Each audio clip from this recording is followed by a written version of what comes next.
TDP Janasena సంయుక్తంగా ఈ నెల 20న ఎన్నికల శంఖారావాన్ని పూరించాలని నిర్ణయం తీసుకుందని టీడీపీ రాష్ట్ర అధ్యక్షులు కింజరపు అచ్చెన్నాయుడు వెల్లడించారు. ఈ మేరకు టీడీపీ జిల్లా కార్యాలయంలో ఏర్పాటు చేసిన మీడియా సమావేశంలో ఆయన మాట్లాడారు. నారా లోకేష్ యువగళం పాదయాత్ర గాజువాకలో సోమవారం సాయంత్రానికి ముగుస్తుందన్నారు. అలాగే ఈ నెల 20న భోగాపురం పోలిపల్లి దగ్గర యువగళం విజయోత్సవ సభతో పాటుగా టీడీపీ జనసేన కలిసి ఎన్నికల శంఖారావాన్ని ప్రారంభిస్తున్నామన్నారు. జనసేన పార్టీ కలిసి రేపు మాని ఎల్లుండి బుధవారం నాడు 20వ తారీఖున విజయనగరం జిల్లా నెల్లిమల్ల నియోజకవర్గం భోగాపురం మండలం పోలిపల్లి దగ్గర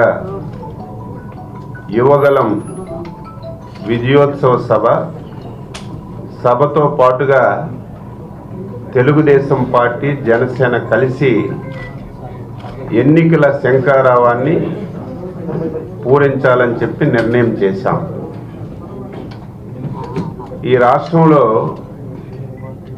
ఒక దుర్మార్గుడు ముఖ్యమంత్రిగా ఉన్నాడు.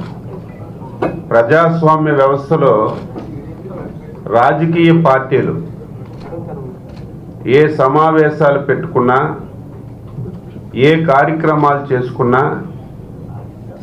ఎప్పుడూ అడ్డంకులు సృష్టించినటువంటి సందర్భాలు ఆంధ్రప్రదేశ్ చరిత్రలో ఎప్పుడూ లేవు.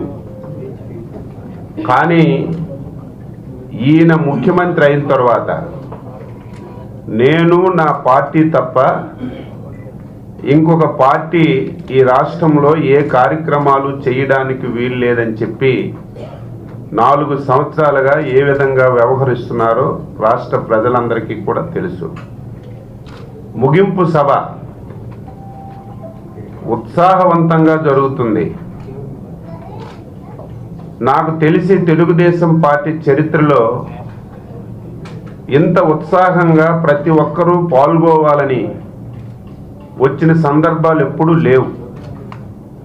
రాష్ట్ర నలుచెరగల నుంచి, తెలంగాణ రాష్ట్రం నుంచి, దేశంలో ఉన్నటువంటి ఎవరైతే చదువుకున్న వాళ్ళు, ఉద్యోగస్తులు ఉన్నారో వాళ్ళందరూ కూడా సభకి వచ్చి సంగీత